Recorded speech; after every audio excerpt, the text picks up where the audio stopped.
10월의 첫날 하나님을 예배하기 위해 이 자리에 모인 사랑하는 모든 예배자들 위해 하나님의 은혜와 사랑이 또한 예수 그리스도의 평강이 가득하시기를 주님의 이름으로 축복합니다. 이솝 우화로 세계적으로 알려진 이솝은 기원전 6세기 사람입니다. 그리스 사모섬에 살던 철학자 쿠잔토스라는 철학자로의 노예였지요. 비록 노예이지만 매우 총명하고 지혜가 뛰어나서 주인이 가끔 이솝을 불러서 이런저런 이야기를 나누었습니다. 한 번은 주인이 이솝을 불러 이런 질문을 합니다. 세상에서 제일 귀하고 좋은 것이 무엇이냐? 이솝은 이 질문에 사람의 혀입니다 라고 대답했습니다. 그 이유는 혀는 사랑을 맺어주고 진리를 전하고 이성을 표현하며 신에 대한 찬양과 경배를 하는 최고의 도구이기 때문이라는 거죠. 주인은 다시 묻습니다. 그렇다면 세상에서 제일 나쁜 것은 무엇이냐? 이솝은 주저하지 않고 똑같이 사람의 혀입니다 라고 대답합니다. 그 이유는 혀는 싸움과 분열의 원인이 되고 질투와 온갖 거짓과 모함의 도구가 되기 때문이라고 말했습니다. 동서고금을 막론하고 삶에서 말하기의 중요성은 항상 강조되어 왔습니다. 우리나라뿐만 아니라 세계 여러 나라에는 그 속담에는 말에 관한 격언도 많이 있습니다. 성경에서도 말의 중요성에 대해서 많이 강조하고 있는데 특별히 잠언서를 보면 말에 대한 구절이 많이 나옵니다. 대표적으로 두 가지만 말씀드리자 보면 유순한 대답은 분노를 쉬게 하여도 과격한 말은 노를 격동하느니라. 선한 말은 꿀송이 같아서 마음에 달고 뼈에 양약이 된다라고 기록하고 있습니다. 혀의 길이를 세치라고 말합니다. 한 치는 3.03cm입니다. 세치면 9.09cm가 되죠. 10cm가 채 되지 않는 손가락 3마디 정도 밖에 되지 않는 세치혀에서 나오는 말이 때로는 기쁨을 주기도 하고 웃음을 만들기도 하지만 마음에 상처를 주기도 하고 분노를 일으키기도 하고 눈물을 흘리게 만들 때도 있습니다. 말은 신비한 능력과 힘을 갖고 있습니다. 솔로몬은 잠언서 19장 21절에서 죽고 사는 것이 혀의 권세에 달렸나니 혀를 쓰기 좋아하는 자는 그 열매를 먹으리라 라고 말합니다. 살아가면서 말실수하지 않는다고 자부할 사람이 얼마나 될까요? 이 자리에 모여있는 저뿐만 아니라 여러분 역시 말실수를 한 번도 안 했다고 말할 수는 없습니다. 그만큼 자신의 혀를 완전히 제어하고 다스리는 일은 불가능하다는 이야기죠. 하지만 불가능하다고 해서 무심하게 방치했다가는 본인뿐만 아니라 주변 사람들에게도 큰 화를 끼치게 됩니다. 야고보는 2장에서 사람을 차별하여 대하지 말라는 것과 아브라함과 라합의 행함을 예로 들어서 실천이 없는 믿음은 죽은 믿음이며 바른 믿음은 반드시 행함으로 이어져야 한다라고 말합니다. 오늘 본문은 말에 대한 이야기죠. 말은 실수하지 않기가 가장 어려운 행함입니다.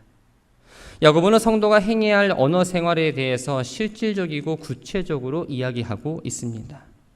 먼저 그 대상을 자신과 같이 말씀을 선포하고 가르치는 영적 리더라 말하는 선생에게 적용을 하지요.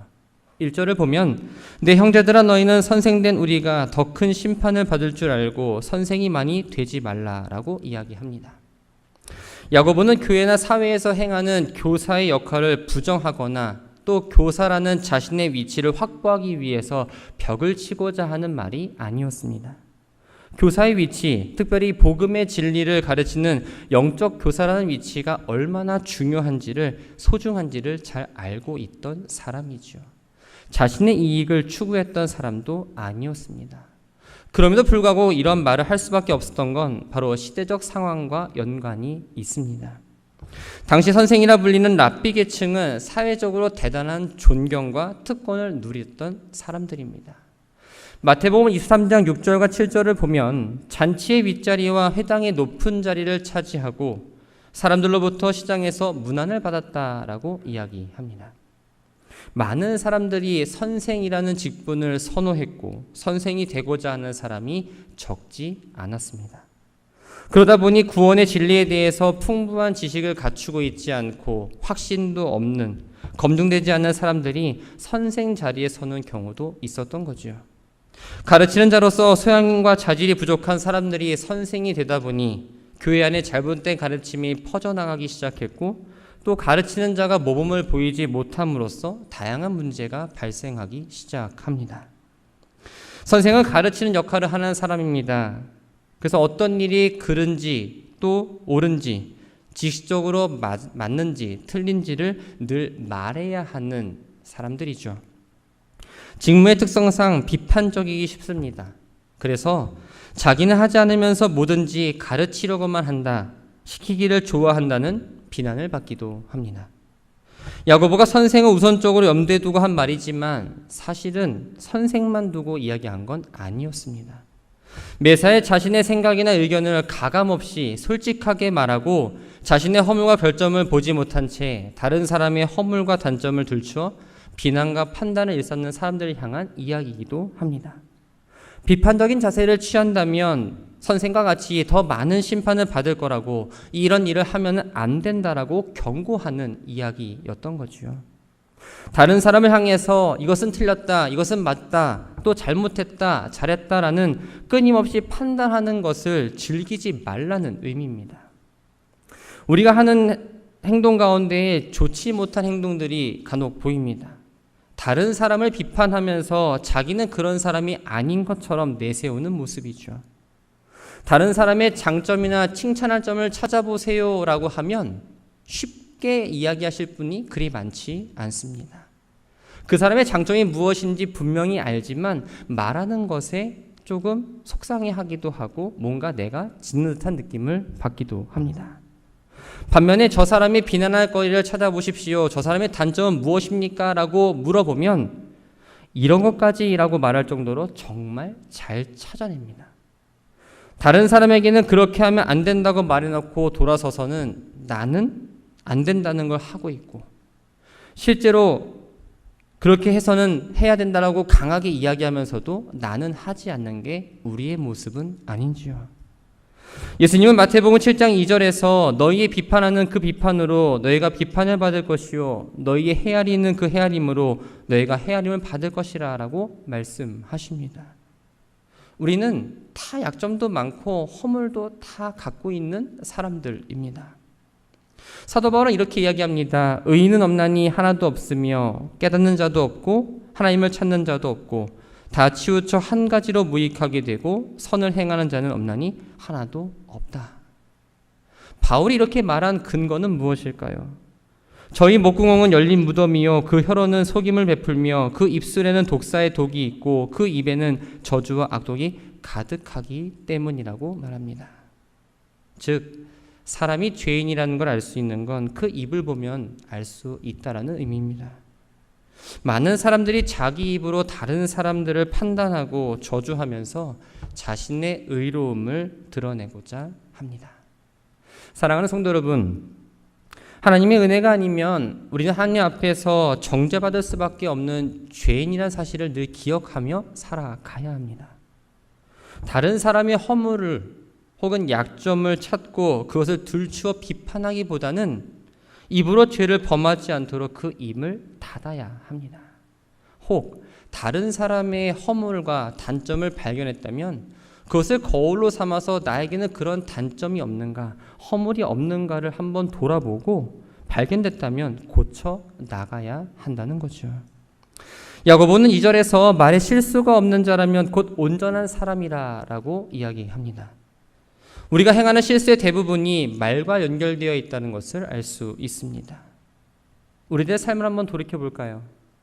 내가 실수했다, 혹은 내가 낙심했다, 혹은 마음의 상처를 입었다라고 말하는 대부분의 경우가 이 말과 관련되어 있습니다. 말이 문제가 되고 화근이 되지요. 가장 쉽게 범하는 실수이면서 그 후유증은 너무나 오래 갑니다. 다른 일을 할 때 실수가 없는 사람도 종종 말로 실수하는 걸 우리는 볼 수 있습니다. 그런데 모든 말이 화근은 아니죠. 말 중에는 아름다운 말도 있습니다. 다른 사람을 감동시키는 말도 있고 격려하고 힘을 북돋아주는 말도 있습니다. 하나님을 찬양하고 신앙을 고백하고 구원을 이르게 하는 복된 말도 있지요. 말 한마디로 청량빛을 갚을 만큼 귀한 말도 합니다. 그런데 많은 경우 말을 통해서 상처를 주고받으며 그 말 때문에 다투기도 하고 나뿐만 아니라 다른 사람의 인생에도 악영향을 끼친다는 겁니다. 그래서 야고보는 1장 19절에서 사람마다 듣기는 속히 하고 말하기는 더디하라라고 말합니다. 매사에 빨리 해야 하는 일이 있는가 하면 늦게 해야 하는 일도 있습니다. 우리는 이것을 잘 알고 있어야 합니다. 그런데 이 사실을 몰라서 혹은 알고 있지만 실행하지 않아서 실패를 경험합니다. 듣는 것도 말하는 것도 마찬가지입니다. 옆 사람의 얼굴을 한번 보실까요? 못생긴 거 알아요. 한번 보세요. 보면 공통점이 있습니다. 눈이 2개입니다. 귀도 2개입니다. 하나인 분 계세요? 코도 콧구멍도 2개입니다. 그런데 입만 하나입니다. 하나님은 다른 것은 2개씩 만드셨으면서 왜 유독 입만 하나를 만드셨을까요? 많이 먹지 못하게 하려고 입을 하나만 만드셨을까? 많은 것을 보고 듣고 냄새를 맡되 말을 많이 하지 마라. 말을 더디하라는 의미로 그렇게 만드실 건 아닐까요? 말이 많아지면 분명 하지 말아야 될 말까지 해서 실수를 하게 됩니다. 또 말을 생각보다 많이 하게 되면 말이 끝나고 나면은 공허함을 느끼기도 합니다. 말을 깊이 생각하지 않고 성급하게 하면 늘 손해를 봅니다. 진실하고 올바른 내용임에도 불구하고 성급하게 혹은 내 감정을 섞어서 하게 되면 그것은 진실이 아니라 듣는 사람이 좀 무례하네 라고 받아들인다는 거죠. 하지만 말을 침착하고 진지하게 하면 상대방에게 신뢰감을 줄 수 있습니다. 말하기를 우리는 좀 절제해야 합니다. 말에 실수하지 않으므로 온전한 사람이라 칭함받을 수 있는 우리 모두가 되기를 주님의 이름으로 축원합니다. 야고보는 사람의 혀를 말의 재갈과 배의 키에 비유합니다. 말에 물리는 재갈과 배의 키는 말과 배에 비하면 아주 작습니다. 그렇지만 몸을 제어하고 진로 방향을 바꾸는 힘을 갖고 있지요. 사람의 혀는 신체 기관 중 작은 편에 속하지만 한 사람의 인생 전체를 바꿀 수 있는 놀라운 힘을 갖고 있다고 이야기합니다. 이러한 혀의 엄청난 위력을 5절을 보면 불로 표현하면서 작은 불이 많은 나무를 태우는 것에 비유하고 온몸을 더럽히고 인생의 바퀴를 불사르며 지옥불에 의해 불살라진다라고 말합니다. 불은 우리들의 삶에서 매우 중요한 요소입니다. 불을 사용하면서 삶의 질이 달라지기 시작했죠. 음식을 차갑게 먹지 않아도 됩니다. 추운 겨울날 따뜻하게 우리는 지낼 수 있습니다. 이처럼 제대로 좋게만 사용한다면 삶에 큰 유익을 가져다 주지요. 하지만 이 불이라는 건 매우 위험하기도 합니다.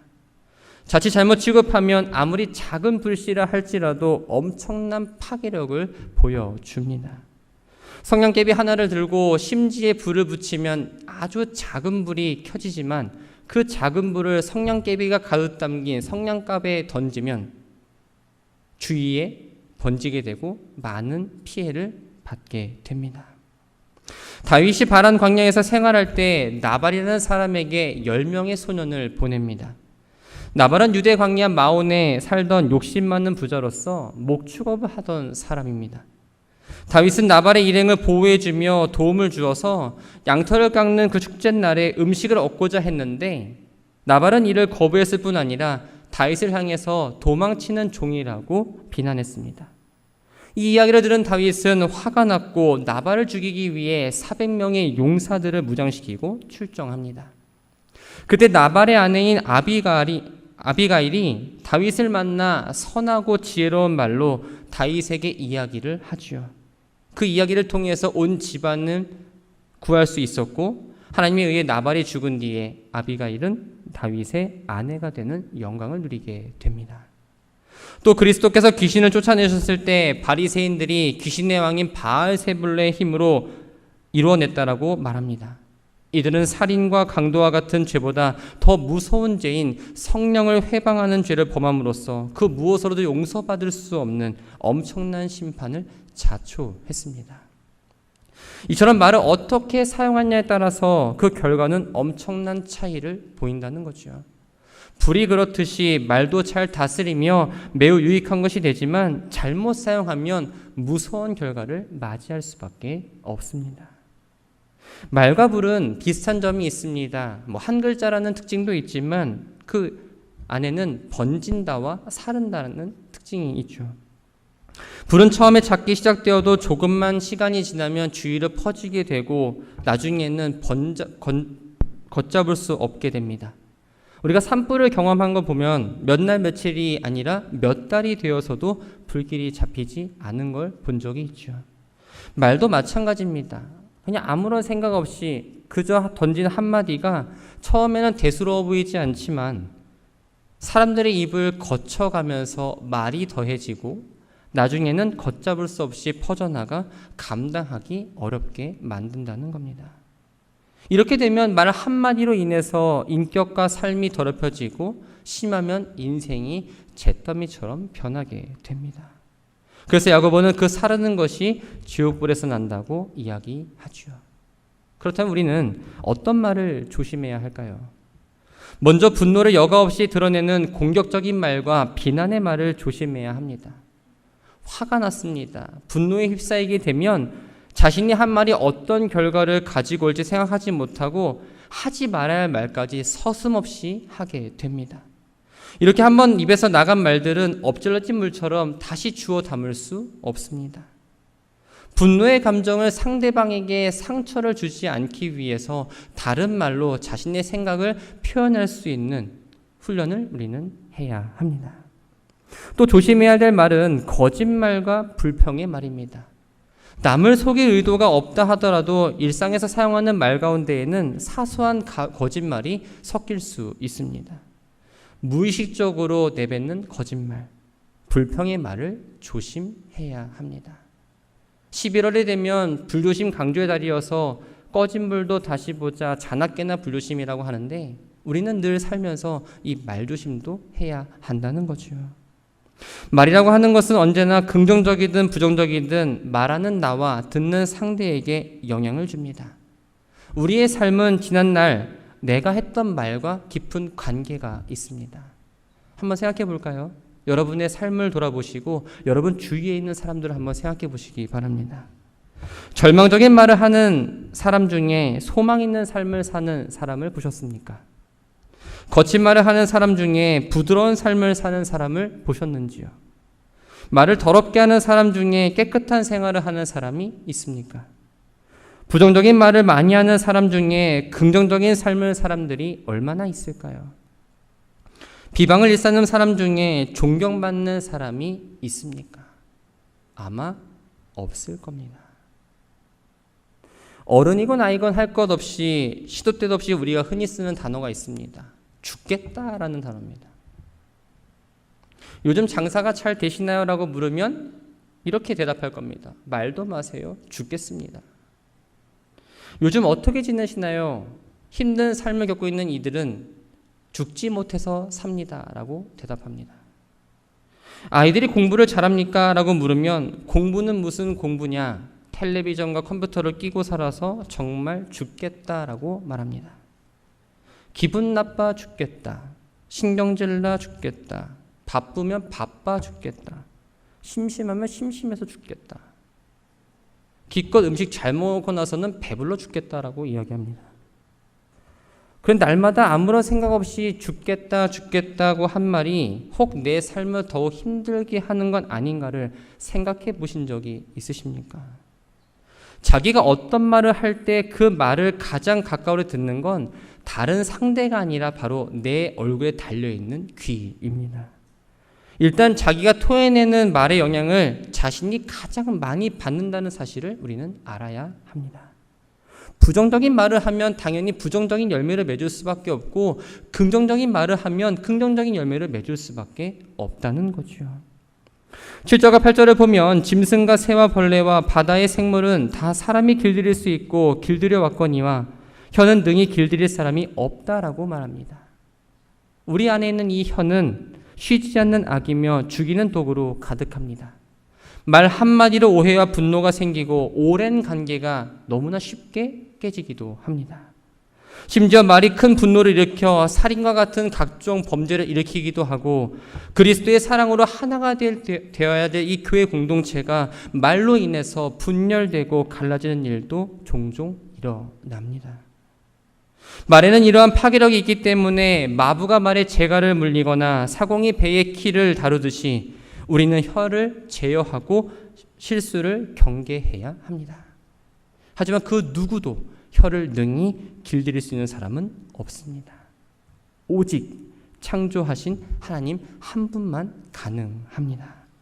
안타깝지만 하나님의 주권을 인정하면서도 자기의 입과 혀만큼은 자기 마음대로 움직이려는 사람들이 너무나 많습니다. 하나님의 주권을 인정한다고 한다면 혀와 마음도 온전히 주님께 맡기시기 바랍니다.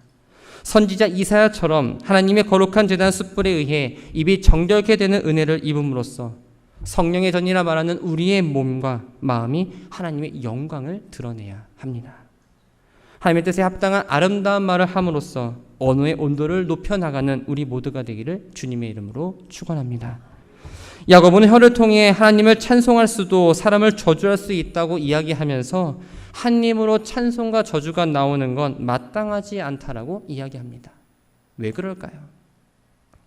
사람은 하나님의 형상을 지음받은 존재로서 사람을 저주하는 건 그 사람을 지으신 하나님을 저주하는 것과 다르지 않기 때문입니다. 사람은 하나님의 형상으로 지음받은 존재일 뿐 아니라 하나님께서 자신의 독생자까지 아낌없이 희생시킬 정도로 정말 귀한 존재라는 거예요. 성경은 사람에게 한 것이 곧 하나님께 한 것이라는 말씀이 많이 있고 심지어 사람을 향해 바보, 멍청이라는 뜻의 나가라고 한 사람은 지옥불에 던져질 거라고 말씀하십니다. 그런데도 세상 사람들뿐 아니라 예수를 믿는다고 하는 우리 역시도 이리저리 다니면서 사람들을 향한 험담을 서슴없이 늘어놓고 있다는 거죠. 거듭난 성도라면 우리들의 혀는, 우리들의 입술은 오직 하나님을 찬송하고 성도들을 축복하고 기도하는 일에 사용되어져야 합니다. 11절을 보면 샘이 한 구멍으로 어찌 단물과 쓴물을 내겠느냐라고 이야기하고 있습니다. 샘이란 사람의 일을, 단물은 선하고 아름다운 말을, 쓴물은 더럽고 악한 말을 가리킵니다. 샘이 한 구멍을 통해 단물과 쓴물을 함께 내보낼 수 없듯이 사람 또한 한 입으로 선하고 아름다운 말과 악하고 더러운 말을 함께 내보낼 수 없다라는 이야기입니다. 물맛은 샘 깊은 곳에 있는 원천, 물의 근원이 결정합니다. 마찬가지로 언어의 근원도 역시 사람의 생각과 인격 또한 심령과 영성에 의해서 결정된다는 거죠. 어느 글쓰기 모임에 유명 대학 국문과 교수님을 초청했습니다. 한 사람이 질문합니다. 어떻게 해야 글을 잘 쓸 수 있습니까? 이 질문은 어떻게 아름다운 언어를 사용해서 글을 잘 만들 수 있습니까? 라는 의도가 담긴 질문입니다. 그런데 교수님은 이렇게 대답합니다. 좋은 글은 좋은 생각에서 나오기 때문에 글을 잘 쓰려면 생각을 잘하면 됩니다. 교수님의 대답은 의외였고 사람들은 전곡을 찔렸습니다. 좋은 말을 하려면 말씨를 바꾸고 말을 잘하는 사람의 조언을 받는다고 되는 게 아니라는 거죠. 생각과 인격 그리고 우리 마음이 하나님의 사람답게 생각과 인격이 바뀌어야지 우리에 나오는 언어가 바뀐다는 의미입니다. 좋은 약수터는 약수터 주변 환경이 좋아서 붙여진 이름이 아닙니다. 수질이 좋다, 물의 근원이 좋다는 의미이죠. 말의 근원이 되는 우리의 마음 역시 깨끗해야 합니다. 정결해야 합니다. 더러운 것을 담고 있다면 우리는 그 마음을 깨끗이 씻어내야 합니다. 성도는 성령으로 말미암아 마음이 새롭게 변화된 사람들입니다. 마치 쓴물을 내던 마라의 샘이 모세가 던진 나뭇가지로 단물을 내는 셈이 된 것처럼 부패한 우리의 심령도 하나님께서 주신 성령으로 인해 거룩하게 변화되었습니다. 만약 우리가 그리스도를 믿고 난 이후에도 여전히 악한 말을 내보내고 있다면 결코 성령으로 거듭난 사람이라 말할 수 없습니다. 성도는 다른 사람을 저주하고 상처를 주고 더럽고 독한 말이 아니라 죽어있는 세상에 있는 생명력을 줄 수 있는 말을 던지는 사람들입니다. 상처받은 자를 위로하고 낙심한 자를 격려하며 절망 가운데 있는 자에게 소망을 주는 말을 해야 한다는 거죠. 우리들의 입술은 얼만큼 이것을 잘 지키고 있습니까? 특별히 무엇보다 죽어있는 심령을 살릴 수 있는 생명과 진리의 복음을 전해야 합니다. 우리 안에 계신 성령을 통해서 하나님의 생명의 말씀을 담대하게 전할 수 있어야 한다는 거죠. 민수기 14장 28절에서 하나님은 내 삶을 두고 맹세하노라 너희 말이 내 귀에 들린 대로 내가 너희에게 행하리라 라고 말씀합니다. 이제까지 내가 했던 말을 하나님께서 다 들으셨고 그 말대로 하나님께서 나에게 하실 거라는 의미입니다. 이 말을 들었을 때 여러분들은 불안하십니까? 아니면 나를 하나님이 어떻게 이끌어 가실까 기대가 되십니까? 사랑하는 믿음의 가족 여러분, 여러분들 입에서 나오는 언어의 온도는 몇 도입니까? 혀는 사람을 죽이기도 하고 살리기도 하고 죽이기도 합니다. 하나님을 향한 찬양을 드리기도 하고 기도를 하기도 합니다. 주님의 은혜에 감사를 고백하기도 합니다. 때로는 다른 사람을 향한 미움과 원망과 저주를 이야기합니다. 결국 어떻게 말을 하냐에 따라서 결과와 영향력은 큰 차이를 보입니다. 성도는 예수 그리스도를 믿고 거듭난 사람들입니다. 거듭난 성도는 단지 부정적인 말을 하지 않는 것으로 멈추는 것이 아니라 하늘로부터 온 지혜의 말로 선한 영향력을 끼칠 수 있어야 합니다. 그러기 위해서는 내가 이 혀를 조종하는 것이 아니라 온전히 하나님께 혀와 마음과 모든 것들을 맡겨야 합니다.